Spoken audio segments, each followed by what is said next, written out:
Je vais demander à mes futurs intervenants de venir me rejoindre sur scène. Alors je rappelle qu'on est toujours en direct sur la plateforme du DigiWorld Summit 2020 et nous sommes nous en direct, en présentiel au Palais Brongniart. Installez-vous, faites comme chez vous. Et nous allons tout de suite parler de transformation au travail, puisque les organisations doivent, les entreprises aussi, doivent s'adapter. L'enseignement aussi, pour créer les compétences et les métiers de demain. La crise sanitaire de la Covid-19 a vraiment bouleversé la vie des entreprises. Alors, face à cette situation inédite, comment accompagner les entreprises dans les futures transitions ? Le travail d'aujourd'hui ne ressemblera pas à celui de demain. L'intelligence artificielle, le numérique, la digitalisation, la 5G. Enfin, comment réinventer l'entreprise et les compétences du futur? Pour en parler, nous sommes avec Éric Labeille, président de l'École Polytechnique. Bonjour.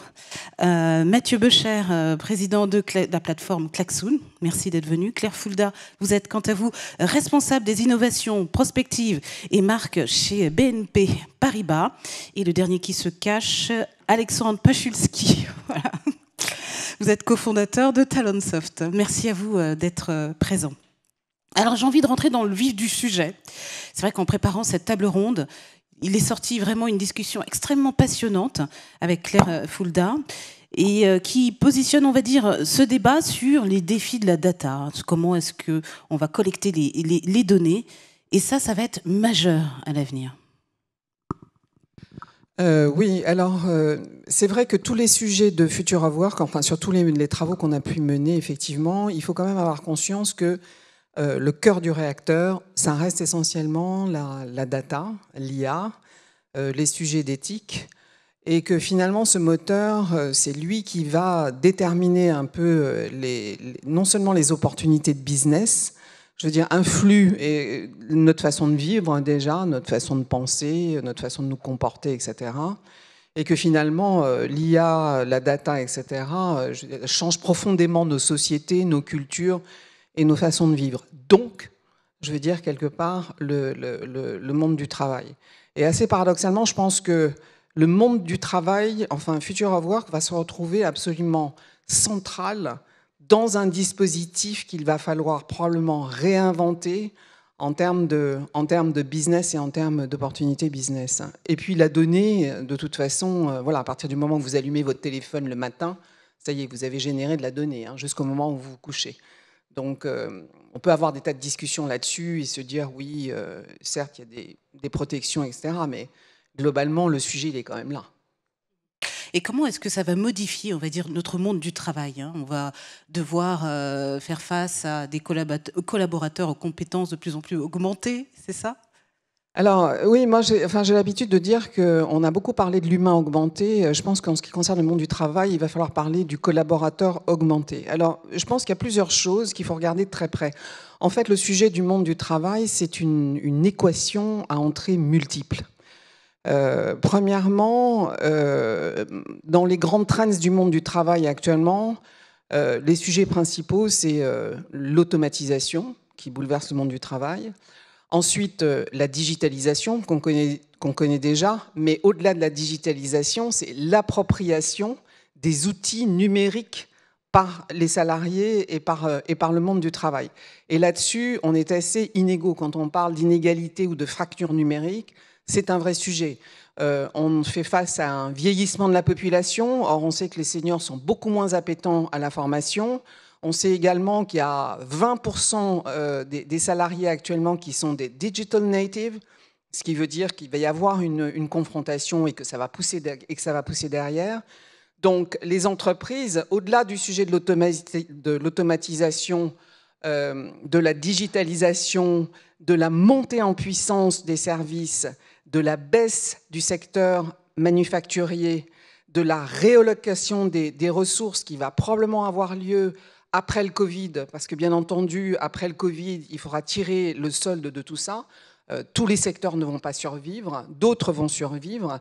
La digitalisation s'est accentuée, donc il va y avoir une nécessaire montée en puissance des compétences et d'appropriation des outils numériques. Et puis, il va y avoir de la part des entreprises aussi une recherche de ces compétences. Et pour l'instant, on n'est pas tout à fait là. Alors maintenant, il y a encore beaucoup d'inconnus, parce qu'on n'est pas totalement sorti, donc il y a encore beaucoup d'inconnus. Alexandre Pachulski, et l'humain dans tout ça, l'intelligence collective, comment est-ce que vous l'appréhendez ? En fait, ça fera probablement écho à ce que Mathieu va dire dans quelques instants, mais par rapport à ce que vous avez dit sur le collaborateur augmenté avec l'intelligence artificielle, moi j'aimerais bien parler de collaboration augmentée, puisqu'il me semble que la situation dans laquelle nous vivons montre à quel point il n'y a plus de héros solitaires qui vont seuls résoudre les problèmes. Tout l'enjeu, c'est d'arriver à les résoudre collectivement, parce qu'il y a une trop grande complexité pour qu'un individu dispose des solutions à lui tout seul. Et donc, la technologie va créer un certain nombre de problèmes que vous avez évoqués et amener un certain nombre de solutions. En l'occurrence, je saisis au sein de Talentsoft et avec toute notre communauté l'intelligence artificielle comme un moyen d'identifier à la fois le potentiel des personnes au travail que parfois elles-mêmes ignorent du fait de leur éducation, de leur environnement social, familial, n'ont pas finalement encore découvert, et parfois je me rends compte à 20, 30, 40 ou 50 ans, des gens qui n'ont pas finalement complètement découvert leur singularité.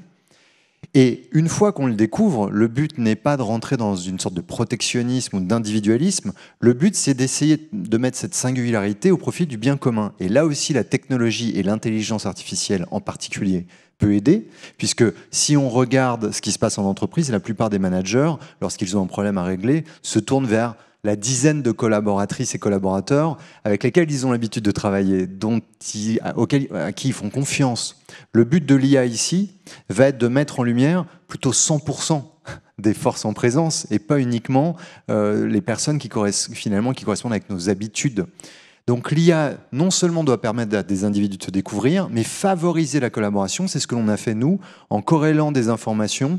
On peut vraiment arriver à savoir qui aurait une affinité avec qui pour travailler. On a les informations au travail. La question qui va être posée, c'est est-ce que les gens qui travaillent seront d'accord pour fournir ces informations à leur employeur, à des organismes. Et là se pose un problème qui est plus sociétal, politique. Quelle confiance on va accorder aux organismes collecteurs de la data, y compris son propre employeur? Et si on ne règle pas ce problème, qui est un problème qui carrément devrait être soumis à référendum, on n'ira pas tellement plus loin avec la technologie parce qu'il y aura un frein du point de vue de l'appartenance des données et de leur utilisation. Et justement, quand vous avez créé Klaxoon, Mathieu Bocher, votre plateforme, vous vous êtes dit, tiens, il va falloir que les salariés aussi se sentent bien, qu'ils puissent participer à cette intelligence collective pour accroître la compétitivité. Est-ce qu'elle doit se passer, est-ce qu'elle doit se baser aussi sur la data aussi? Alors, on a un parcours un peu atypique, puisque moi, je suis ingénieur télécom de formation, j'ai travaillé dans l'intelligence artificielle à mes débuts, donc c'est un sujet qui me passionne. Et au cœur de l'aventure Klaxoon, il y a des passionnés de technologie, d'efficience, ça c'est notre deuxième passion, c'est cette notion de productivité. Et le dernier point, c'est comment est-ce qu'on arrive à faire en sorte qu'un collectif soit efficace. Dans ma carrière, j'ai croisé très tôt les méthodes agiles industrielles, des méthodes qui sont nées il y a bien longtemps maintenant, plusieurs décennies. Et aujourd'hui, on parle beaucoup d'opportunités technologiques qui sont face à nous. Et j'ai été frappé en commençant ma carrière de voir d'un côté des technologies formidables, des méthodes formidables, très, très, très abouties, ces méthodes agiles industrielles initiées par Toyota dans les années 60, qui s'appuient sur des choses très simples qu'on peut mobiliser avec des bouts de papier.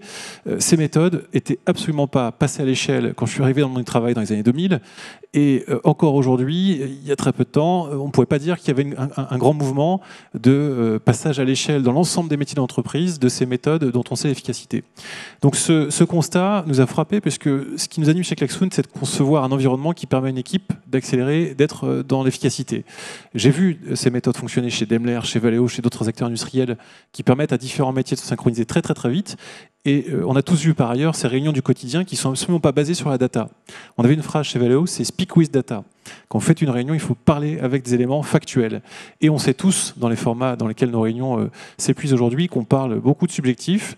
Et donc à côté de ce mouvement très grand qu'on ne va pas arrêter, de la data qu'on va pouvoir saisir à un niveau de détail incroyable, il y a cette posture actuellement encore bien installée de collectifs qui sont en décalage avec cette opportunité de data. Donc ce qu'on essaye de faire chez Klaxoon, c'est de reconnecter tout ça. Et on s'est rendu compte que dans cette zone de la réunion, justement, il y avait des choses très simples qui nous permettaient de proposer à tout type de collectif, quel que soit leur niveau de maturité technologique, leur sujet, de changer de logiciel de synchronisation, de quitter l'expression trop souvent orale, de s'appuyer sur du visuel, sur de l'écrit, sur des choses qui justement permettent de faire entrer plus facilement la data. Ça prend la forme tout simplement de tableaux blancs sur lesquels on va émettre beaucoup d'idées de manière très visuelle.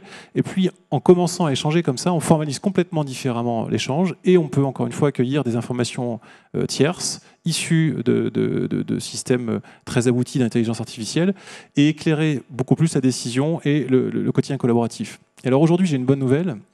C'est que cette crise, parce que ça fait 10 ans qu'on anime ce chantier, qu'on s'y attelle, on a vu beaucoup de barrières, beaucoup évidemment de collectifs qui ont d'autres choses à faire que de changer de méthode de travail. Et là, dans cette crise, on était déjà en croissance assez forte avant, jusqu'à 2019, mais plutôt sur des publics qui s'intéressaient à ce sujet de productivité, qui voulaient gagner en performance. Et là, dans la crise Covid, on voit des managers qui viennent, et encore plus dans ce deuxième confinement, et notamment en France, qui viennent vers nous avec un constat qui est que ce monde dans lequel il faut être extrêmement agile, dans le sens où il faut prendre des décisions là très vite à l'échelle de la semaine, dans le sens où on ne peut plus planifier à un an des budgets, des stratégies, des lancements de produits. Il faut réagir chaque semaine à des choses qui sont extrêmement variables, et pas qu'en interne, pas que sur le sujet du télétravail, mais bien par rapport à ses clients, dont on ne maîtrise absolument pas l'actualité. Tout ça change le rythme, change la fréquence, et dans ce nouveau rythme, les méthodes anciennes ne marchent plus. Donc il y a un mur là qui est en train de transformer à très très grande vitesse l'ensemble des métiers. Et c'est une très bonne nouvelle parce que je vous partage que cette transformation, on la voit, on l'accompagne nous dans l'ensemble des secteurs, grandes entreprises, petites entreprises, secteur public également, en France, en Europe, à l'étranger. Ça bouge vraiment là en ce moment dans les métiers. Et probablement qu'on va avoir une très belle opportunité de venir connecter toute cette opportunité data qui nous tend les bras. Très bien. Je vous voyais sourire, Éric Lameille, justement, au propos... Mais vous continuez à sourire, comme toujours. Justement, au propos de la question de la collecte des données, de la data, vous qui êtes à la tête de Polytechnique, est-ce qu'on va voir comment former, justement, vos étudiants à ces enjeux? Vous qui travaillez depuis longtemps sur ces thématiques-là. Alors, je vais juste une petite réaction. Je pense qu'en fait, on a 4 éléments qui sont en train d'évoluer. On a parlé des outils, on a parlé des compétences, on parle aussi de l'organisation. Je pense qu'on a des organisations, enfin ce que vous mentionnez, qui sont très plats. Et beaucoup d'entreprises ou d'organisations sont encore en silo. Aujourd'hui, il faut transformer beaucoup de process, les horizontaliser. Et puis, dernier élément, le management. Et ça, on l'a vu dans les 6 derniers mois. Le management qui doit être beaucoup plus basé sur la confiance, beaucoup plus basé sur donner la responsabilité aux collaborateurs. Et c'est donc la somme de ces 4 choses qui entraîne la transformation. Et donc, nous, du côté des compétences, on travaille un peu sur tous les éléments. À la fois les éléments techniques, donc apprendre aux jeunes aussi bien l'IA, la data, tout ce qui est autour du développement responsable, mais aussi le leadership responsable. Donc c'est l'élément plus de management, à savoir comment entraîner des équipes, comment intégrer dans ces réflexions toutes les questions, pas uniquement la partie technique, où tout le monde est habitué en général à résoudre ça sur un bout de papier, mais se dire non, pour trouver une solution, c'est pluridisciplinaire, c'est des grandes équipes, et puis aussi travailler dans un environnement très plat, très rapide. Donc ça, c'est l'approche de learning by doing, c'est l'approche de projet. Donc c'est la complémentarité de tous ces éléments qui font qu'ensuite, on peut avoir des jeunes qui rentrent dans le marché du travail, qui vont pouvoir justement rejoindre les startups, les grands groupes, et les faire bouger. Je rajouterais également, vous en avez un petit peu parlé, mais la question du reskilling est aussi importante. Évidemment, il y a les jeunes qui sortent d'université ou d'école, mais on a tous ceux qui sont actuellement au travail. Et là, on voit bien que le besoin d'évoluer en compétences est important. Et sur tous ces aspects-là, d'ailleurs, pas uniquement l'aspect technique de oui, il faut comprendre le digital, mais aussi travailler différemment. Et ça, je trouve que les 6 derniers mois aussi l'ont bien montré. On a vu pas mal de personnes qui étaient un petit peu décontenancées par une nouvelle façon de travailler. Et donc cet élément-là est aussi important. Et donc c'est apprendre une nouvelle organisation, nouveau style de management, nouveaux outils, qui fait qu'ensuite on va définir le travail de demain, sachant qu'on a vu, et ça on l'avait vu dans des études précédentes, qu'une bonne partie des activités, en fait, c'est pas 100% automatisable ou pas. C'est très souvent un bout est automatisable. C'est-à-dire qu'en fait, chacun doit évoluer un petit peu. Et donc c'est là où toute la difficulté dans une organisation, c'est de faire évoluer chacun des rôles, et donc de faire évoluer le rôle, le process, les compétences, et puis du coup faire avancer plus rapidement. Pierre Fulda, justement, vous parliez de cette collecte de données qui serait le pétrole du futur. comment alors expliquer aux jeunes qui vont arriver dans le milieu du travail, et justement, Alexandre Pachulski disait très bien qu'il va falloir peut-être légiférer sur cette collecte de données. Comment vous voyez-vous l'avenir en fait du monde du travail? Alors je sais qu'on n'a pas beaucoup de temps, il nous reste 2 minutes. Alors c'est une grande question pour 2 minutes. Voilà, pour 2 minutes. Mais on va essayer de ramasser un peu les propos pour avancer. Quelles seraient vos préconisations? Alors, je me garderais bien de faire des préconisations parce que mon job, finalement, ça consiste à surtout interpréter les signaux faibles. Moi, je crois qu'il y a une chose qui est très importante qu'il faut qu'on évoque ici, c'est que demain, ce sont les entreprises qui auront la donnée.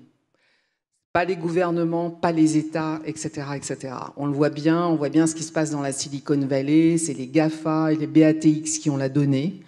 Je vous ferai grâce de la capitalisation boursière de la totalité des GAFA, qui est quand même entre 7 000 et 8 000 milliards de dollars. 2 000 milliards de dollars pour Apple tout seul, soit la totalité du CAC 40, etc. Donc là, il faut déjà se poser une première question. Le truc fondamental, c'est que ce sont les entreprises qui auront la donnée. Donc, à ce titre, je veux dire, ou pas d'ailleurs, ce qui se passe actuellement, c'est que les États, les salariés, la société demandent aux entreprises d'accomplir des missions qui vont au-delà de ce qu'elles ont l'habitude de faire, c'est-à-dire des profits ou de la richesse, etc. Et là, ça rejoint un peu ce que vous disiez tout à l'heure, c'est un élément de plus dans l'évolution du monde du travail, et que finalement, ces missions, elles sont d'ordre environnemental ou sociétal, et elles sont absolument non négociables. Donc, du coup, pour les entreprises, il y a un premier sujet qui est, enfin, un sujet qui se rajoute en plus, mais qui néanmoins est très, très important pour les opportunités business à venir, c'est que le purpose d'une entreprise, c'est plus simplement une communication corporate, mais c'est une raison d'être et une raison d'en être pour les collaborateurs. C'est la responsabilité et c'est être en responsabilité pour les collaborateurs. C'est le savoir-faire et c'est le savoir-être. Et ça implique ce que vous disiez, c'est-à-dire un management qui soit beaucoup plus plat, c'est-à-dire que finalement la mission de l'entreprise, ça va être de créer un collectif intelligent. Et quelque part, finalement, lorsque je discutais avec Jacques, je lui disais, mais au fond, notre sujet maintenant, c'est humanisme, c'est-à-dire, voilà, qu'est-ce que c'est, comment est-ce qu'on définit l'humanisme, d'où dans la société française ou en Europe, le numérique, la confiance. Et il y a quelque chose qui se passe sur la confiance, qui est que la confiance, on peut l'upgrader avec la data maintenant, même avec les clients, les consommateurs, etc. Ce que fait Netflix ou Amazon avec vous, je veux dire, quelque part, il va falloir le faire à grande échelle.